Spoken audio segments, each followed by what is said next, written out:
همداران عزیز، حاضرین ارجمند، همه ساکنان سربلند و زحمت دوست نایه‌های منطقه رشت را و از آن جمله نایه رشت را و شما حاضرین گرامی را به افتخار جشن مقدس و بزرگ ملی سومین سالگرد استقلال دولتی تاجستان محبوبمان صمیمانه تبریک میگویم.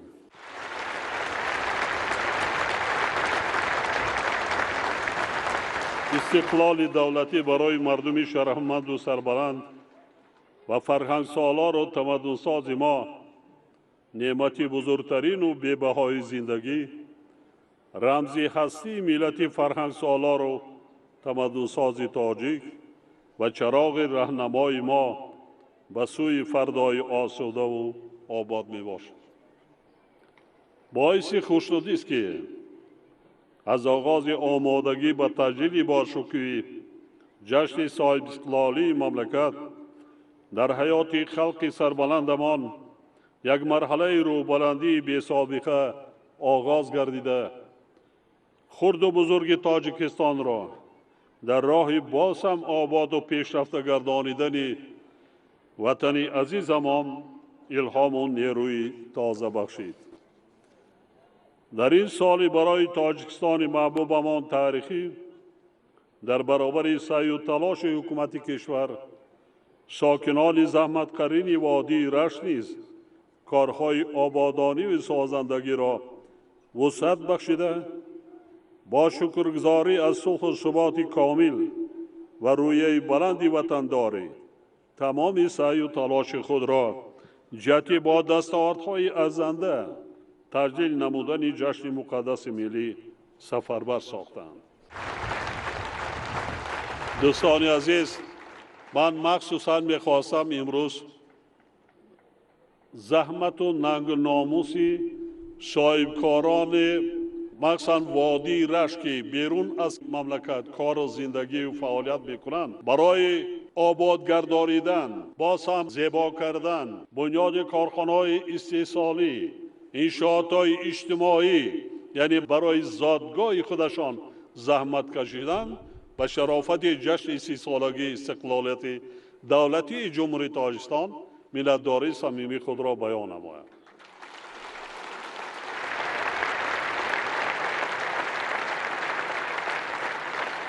در برابر این با دستگیری و پشتیبانی مردم شریف تاجیکستان از سیاست پیش گرفته حکومت مملکت برای تطبیق هدف‌های استراتژی ملی و روند سازندگی و بنیادکاری زمینه و امکانات‌های مساعد فراهم گردیده کشور ما در همه ساحه‌های حیات جامعه و دولت و پیشروی‌های نظررس نائل گردید.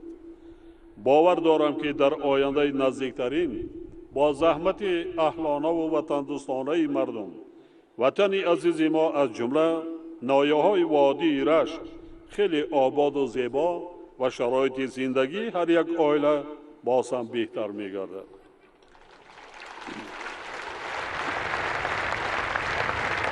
در جریان سفر 3 روزه ما به منطقه ده‌ها انشاءات اجتماعی و اقتصادی افتتاح گردید که در آنها صدها جای کاری نو و هزارها جای نشست برای خوانندگان تأسیس داده شده.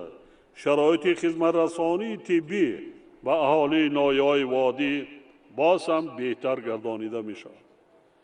طبق نقشه کارهای بنیادکاری و آبادانی در همه نایه‌های وادی در مجموع ساختمانی قریب 1000 انشاءات استحصالی و اجتماعی با خرج 445 میلیون سومانی پیش بینی گردیده بود و تا امروز کارها در 880 انشاءات به انجام رسانیده شدند.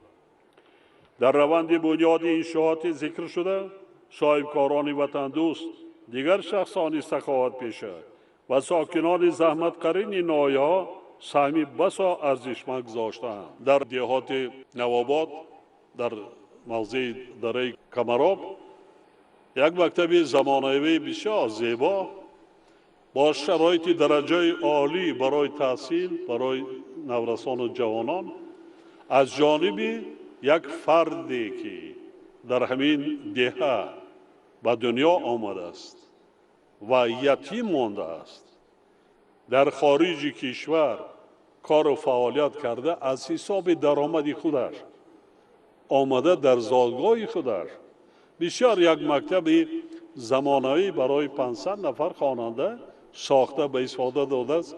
من احسن میگویم برای چنین فرزندانی با آر و با ناموس مملکت.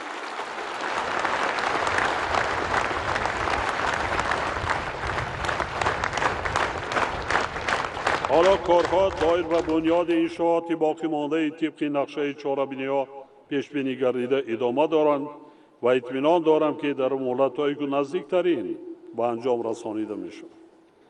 در دوران صاحب استقلالی برای رشد اجتماعی و اقتصادی ناحیه‌های منطقه از همه سرچشمه‌های مبلغ‌زاری بیش از 6.6 میلیارد سامانی از جمله به ناحیه نورآباد 2.2 میلیارد، رشت 1.5 میلیارد، سنگوار 914 میلیون، لخش 1.2 میلیارد و تاجیک‌آباد 787 میلیون سامانی روانه شده است.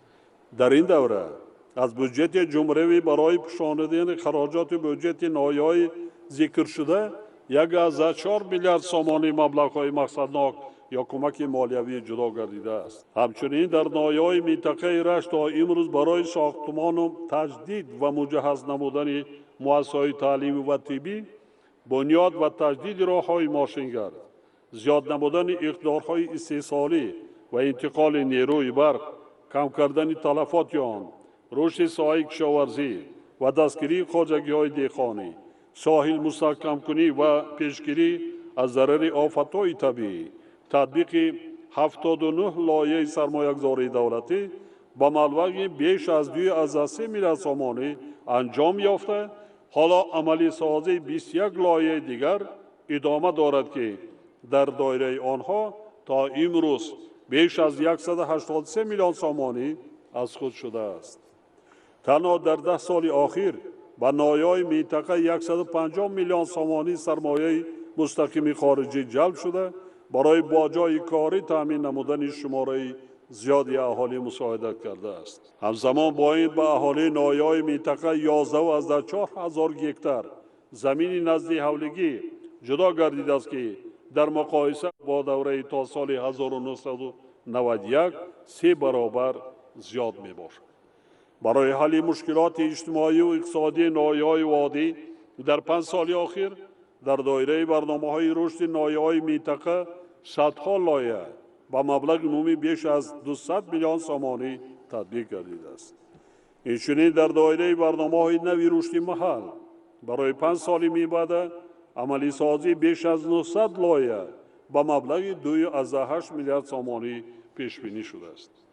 سال 2020 در ناحیه‌های وادی رشت با مبلغ 155 میلیون سامانی محصولات صنعتی استحصال شده است که نظر به سال‌های اولی صاحب استقلالی به مراتب زیاد می باشد. ما صنعت کنانی با صورت کشور و هدف نوبتی استراتژی اعلان کرده برای نائل شدن به آن از تمام ذخیره و امکانات‌ها استفاده ایم.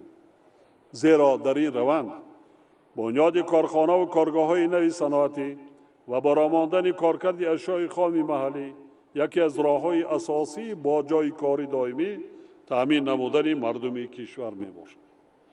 ناحیه‌های منطقه در این سمت و خصوصاً دایر بر رشد صنعت کارکرد ذخیره و امکانات‌های زیاد دارند و ضرور است که استفاده هرچی بیشتر آنها برآمده شود. دایر به حل این مسئله یعنی بنیاد کارگاه و کارخانه‌های استحصالی، افزایش حجم محصولات صنعتی و صادرات آن، صاحبکاران وطن دوست منطقه بتوانند سهمی باز هم بیشتر داشته باشند. تا امروز در حدود ناحیه‌های وادی رشت با تطبیق یکچند لایحه سرمایه‌گذاری دولتی 128 کیلومتر خطهای انتقال برق، 45 نیروگاه برقی آبی خرد با اقتدار عمومی 13,000 کیلووات ساعت و 2 بنای معمولی برای شبکه‌های برقی منطقه بنیاد و به استفاده داده شدند. در نتیجه تأمینات اهالی با نیروی برق خیلی بهتر گردیده است. قابل ذکر است که با وجود منطقه کوهسار بودن ناحیه‌های وادی رشت، کشاورزان در سال 2020 حجم عمومی محصولات ساحه را به زیاده از 1.3 میلیارد سامانی رسانیده در تامین بازار استعمالی کشور، حفظ امنیت غذاخوری و صادرات محصولات سهم ارزنده گذاشتند. سال 2020 حجم 3 سال محصولات کشاورزی نسبت به سال 1991 در ناحیه رشت 7 برابر، لخش 3، نورآباد 8، تاجیک‌آباد 3 و سنگوار 21 برابر افزایش یافته است. حجم 3 سال غله‌دانه‌ها نسبت به سال 1991 3.2 برابر، کارتوشکا 4.3، سبزوات 15، میوه 23 و عسل 11 برابر زیاد گردیده است. سال 2020 در منطقه 217,000 تن کارتوشکا استحصال شده است که 22% کارتوشکای در کشور استحصال شده را تشکیل می‌دهد. علاوه بر این 27% استحصال اصل تاجیکستان به ناحیه‌های منطقه راست می‌آید و حجم استحصال آن در سال 2020 به 1090 تن رسانیده شده است. با وجود این ذخیره و امکانات‌های ناحیه‌های وادی رشت در سمت رشد کشاورزی و تأسیس جای‌های نوی کاری خیلی زیاد می‌باشد. از جانب حکومت مملکت در ساحه راه و نقلات ناحیه‌های وادی رشت تا امروز 16 لایحه سرمایه‌گذاری با مبلغ زیاده از 2.5 میلیارد سامانی تطبیق گردیده، 614 کیلومتر راه و 25 پل ساخته به استفاده داده شده است. حالا با 3 لایحه سرمایه‌گذاری دولتی با مبلغ قریب 5 میلیارد سامانی عملی شده ایستاده است که در دایره آنها 100 کیلومتر راه دارای اهمیت بین‌المللی و جمهوری، 3 نقل و 20 پل ساخته به استفاده داده می‌شود. با مقصدی از بنبست کمیونیکاسیونی راهی بخشیدن و به دروازه شرقی تاجیکستان تبدیل دادن منطقه رشت، لایحه بنیاد راه راغون آبیگر نورآباد که یکی از قسمت‌های مهم نقشه حکومت مملکت دایر بر رشد ناحیه‌های وادی و ولایت مختار کوهستان بدخشان میباشد عملی شده ایستاده است. در دایره لایحه مذکور تا سال 2023 86 کیلومتر راه با معیارهای جهانی و ارزش عمومی 4.3 میلیارد سامانی در 3 مرحله بنیاد و به استفاده داده میشود. بعد انجام یافتن ساختمان این راه رفت آمد بی خطر مسافران و حمل و نقل بی ممانعت مال و محصولات در 4 فصل سال تامین کرده می شود و برای رابطه با کشورهای خارجی امکانیت و شرایط مناسب مهیا می گردد.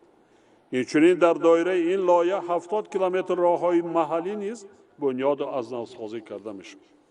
می خواهم مخصوص خاطر نشان سازم که در ناحیه‌های منطقه در دایره نقشه کارهای آبادانی و بنیادکاری به افتخار جشن 30 سالگی استقلال دولتی با سهم صاحبکاران و شخصان سخاوت پیشه قریب 180 کیلومتر راههای محلی از نو سازی گردیدند.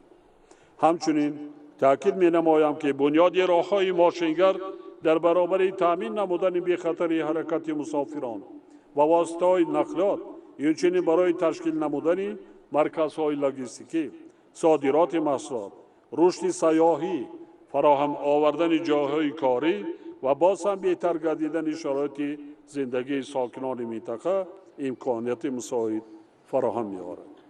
حاضرین گرامی، در سالهای صاحب استقلالی در ناحیه‌های وادی رشت 300 بینای نوی تعلیمی برای بیش از 54,000 خواننده ساخته به استفاده داده شده است. تا آخر سال جاری ساختمانی با 13 بینای نوی تعلیمی و صفخانه‌های الهه‌ای برای 7,000 خواننده بنیاد کرده می‌شود. برای آماده نمودن متخصصان جوان طبق کوتای پرزیدنتی تا امروز قریب 2000 نفر ختم کردگان مؤسسه‌های تعلیمی ناحیه‌های منطقه رشت و 20 مؤسسه تحصیلات عالی کشور قبول کرده شدند. تنها در سال تحصیل 2021-22 به این ناحیه‌ها 118 کوتای پرزیدنتی جدا کرده شده است. امروز در منطقه دانشکده آموزگاری تاجیکستان در ناحیه رشت 4 مؤسسه تحصیلات ابتدایی کسبی و 4 مؤسسه تحصیلات میانه کسبی برای تیار کردن متخصصان صاحب تجربه ساحه‌های گوناگون اجتماعی و اقتصادی وادی فعالیت کرده ایستادند. حکومت مملکت برای فراهم آوردن شرایط مناسب خدمت رسانی طبی و دسترسی اهالی به آن در ناحیه‌های وادی رشت پیوسته چاره‌جویی می‌نماید. با این مقصد در دوره صاحب استقلالی در منطقه رشت 15 مرکز سلامتی ناحیوی، قریب 130 بنگاه و 10 انشاءات دیگر طبی بنیاد از نوسازی کرده شدند. به استقبال جشن 30 سالگی استقلال دولتی با دستگیری حکومت مملکت و با سهم صاحبکاران و شخصان سخاوت پیشه 25 انشاءات نوی طبی ساخته در 75 انشاءات دیگر ساحه کارهای تجدید از نوسازی به انجام رسانیده شدند. طی زمان صاحب استقلالی جهت آماده نمودن متخصصان ساحه طب از منطقه رشت قریب 1000 نفر در مؤسسه‌های تحصیلات عالی طبی از جمله 350 نفر طبق کوتای پرزیدنت مملکت به تحصیل فرا گرفته شدند. هدف دولت و حکومت از فراهم آوردن شرایط برای تعلیم و تربیت متخصصان جوان، تامین نمودن همه ساحه‌های اقتصادی و اجتماعی با کادرهای بلند اختصاص و صاحب معرفت ملی می باشد. زیرا بار دیگر تاکید می سازم که دولت و وطن را کادرهای دانشمند و باسواد و متخصصان با تجربه و صاحب معرفت آباد و صاحبی کرده می توانند. همکاران عزیز، 30 سالگی استقلال و آزادی تاجیکستان جشن هر یک فردی با آهنگ ناموس جامعه و هر یک شخصی وطن دوست و وطندار می باشد.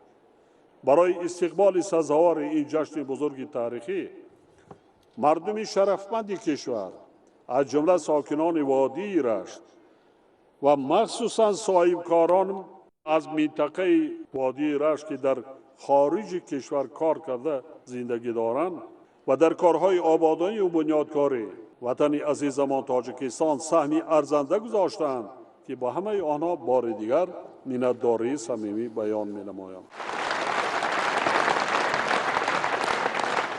باور دارم که مردم وطن دوست این منطقه برای باز هم آباد و زیبا گردانیدن دیار خود و تحکیم پایه‌های دولت صاحب استقلالمان من بعد نیست سعی و تلاش وطن دوستانه را ادامه و وسعت می‌بخشند. جشن مقدس و مبارک استقلال و آزادی وطن را بار دیگر به تمام ساکنان شرفمند وادی رشت و همه شما حاضرین گرامی تبریک میگویم و به خاندان هر یک شما صلح و آرامی، سلامتی، اقبال نیک و فیض و برکت آرزو می نمایم. همیشه تنصیحت و سربلند باشید همکاران عزیز. سلامت باشید.